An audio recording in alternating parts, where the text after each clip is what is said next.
Hey everybody, welcome back to Video Game AES. So today we're got a fun and exciting episode for you guys today because we're going to be taking a look at a very strange and very unique piece of Neo Geo MVS hardware.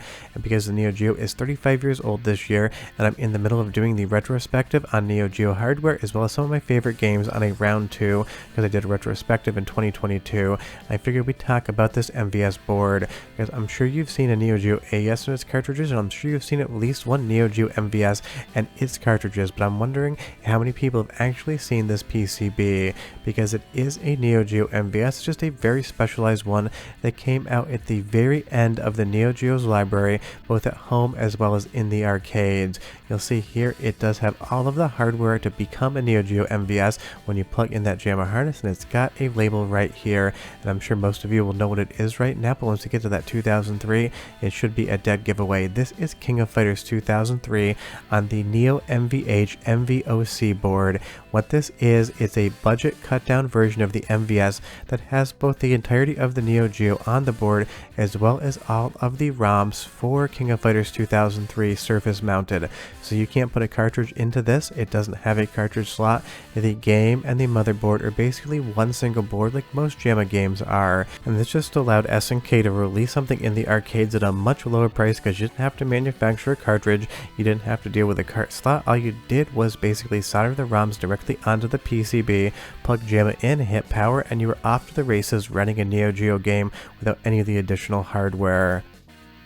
So that's exactly what we're going to be taking a look at today. This particular board, you'll see here, it's marked SNK Playmore, and this is because it is beyond the time that SNK ceased to exist and they had merged with Playmore to keep the company alive.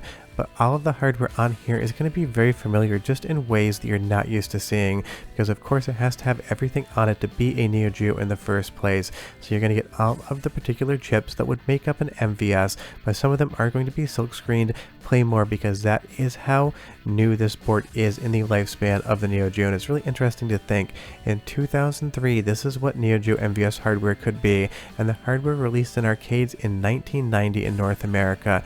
And if I take a look at my King of Fighters 2003 AES cartridge here, it is in essence identical to what's on this board because you can run MVS mode when you have the Unibios on your Neo Geo. So this cartridge here is exactly what is placed on that board. It's just going to be running in the MVS variant. I'm honestly not even sure if you can Unibios these things. I'd have to look it up, but I love King of Fighters. 2003 was a solid entry, and it's wild to think that this is the end of King of Fighters for the Neo Geo AES and MVS. It's such a fun game, and I've collected the entirety of the King of Fighters run 94 to 2003 for AES at home. And again, this is identical to something like a single slot MVS or even a 6-slot MVS. The hardware on board is identical, it just doesn't have the ability to run any other game. Though I'm sure if you get creative, you could probably desolder those ROMs and then put something else on in their place to try to get it to boot. But honestly, who would do that? Just buy an MVS and a multi-cartridge and you would be 100% totally fine. And it's interesting that SNK did this in the first place, and they only did it for 3 games. I'll talk about the other 2 in just a moment.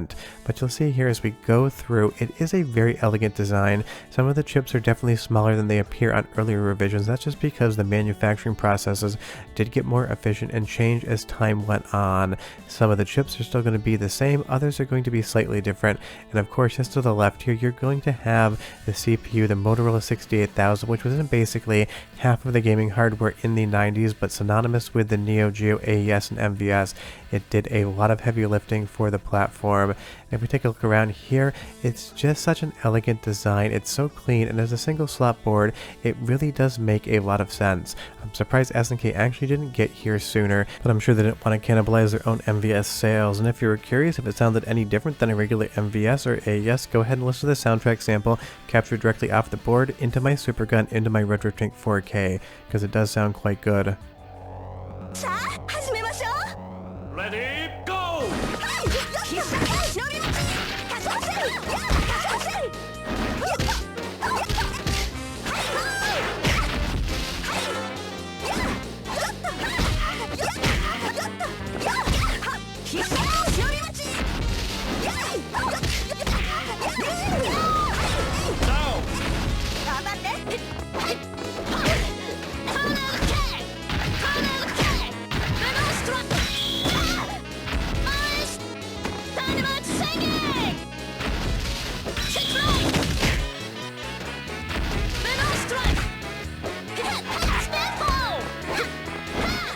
I mean, the nice thing is for a budget cut down release, it doesn't sacrifice in the video department or the audio department. And taking a look here, all of these surface mount components with the numbers labeled and even that EEPROM over in the corner, these are basically going to be what you would see on something like an AES or MVS cartridge. Slightly different configuration, but it is just basically the game surface mounted to the board in and of itself, and that just makes it more efficient. The nice thing is too, this is pure JAMA. It isn't the MVS standard of JAMA, so you can plug it into any sort of JAMA adapter. You can plug it into a super gun, you can plug it into a JAMA arcade cabinet, and you're going to be able to get all 4 buttons exactly where they should be versus having to deal with a slight difference in MVS and where it assigns the D button. You're going to get your dip package, your battery, everything else that you would expect on something like an MVS board, except it is in this much more concise package, and it does make it more efficient to run at home. But of course, again, you're only going to have 3 games, and honestly, only King of Fighters 2003 do I think is as good as you would hope it to be. If we take a look at the bottom, you'll see here this was manufactured in March on the 11th, 2003, just because the dating convention is the opposite. It is November 3rd, even though my brain always tells me that. This was made in March, and of course, because it was such a late release, the only King of Fighters game that was new at that point in time was 2003, but I'm surprised they didn't make a couple more of these things, maybe doing King of Fighters 2002 or a couple other games on these cheaper variants, because maybe arcade operators would have picked up a few more. But again, the MVS is absolutely everywhere in arcades. This is a little bit of a weird business decision. Sure, they could offer them cheaper, but were there that many people out there resistant to just buying one more MVS cartridge for the most recent King of Fighters game? The nice thing is at least they went out on a decent high note. 2003 is never going to rival 98 or even 2002 for my money as far as my favorite King of Fighters game, so I definitely put it in the B tier as far as the entire initial run goes, with 2001 being in a tier so low we don't even like to mention it on the channel.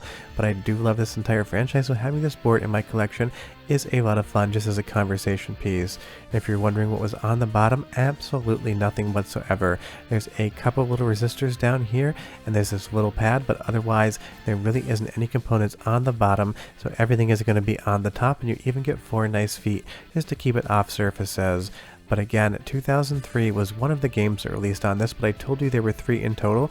Maybe there's more, nobody knows about it, but they've never been found. But the second game that's going to be on this single board is going to be Metal Slug 5, which is definitely an improvement over Metal Slug 4, but it wouldn't be hard to improve on that game. Definite letdown, but it still pales in comparison to Metal Slug 1, 2, X, and 3. And honestly, I don't really recommend anyone but collectors buy any of these boards. If you want the best Neo Geo experience, go out there and grab a MiSTer FPGA. Taki Udon's Mr. Pi triple stack is only like $20 to $30 more before shipping than buying this single board, and it'll play every single Neo Geo AES, MVS, and CD game perfectly in FPGA replication. You don't have to go out and buy a single board to have this much fun. Now the third game that runs on this variant is going to be SVC Chaos, which again, not exactly a hit for SNK. It's not a terrible game, it's just an unbalanced game, feels a little bit rushed and unfinished, and while fun, again, isn't going to hit any of those top 10 or even top 25 Neo Geo games of all time.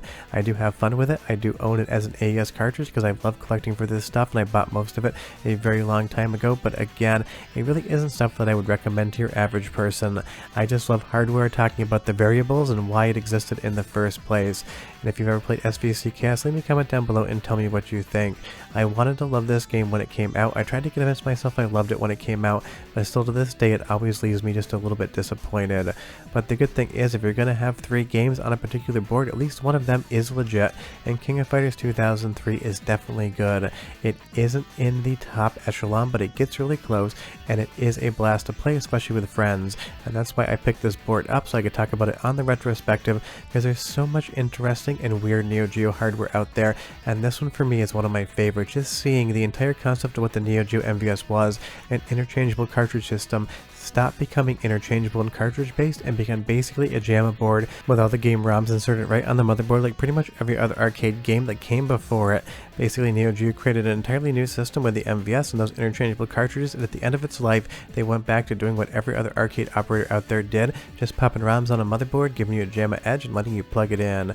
But that is a fun piece of Neo Geo history. I'm not sure how many people knew this exists, so leave me a comment down below and tell me, have you ever seen this board before, or is it new to you? I would be curious. And I got a ton more Neo Geo fun coming up over the next like 12 weeks, so stay tuned for that. But we're done, and I hope you guys enjoyed the video. Bye bye.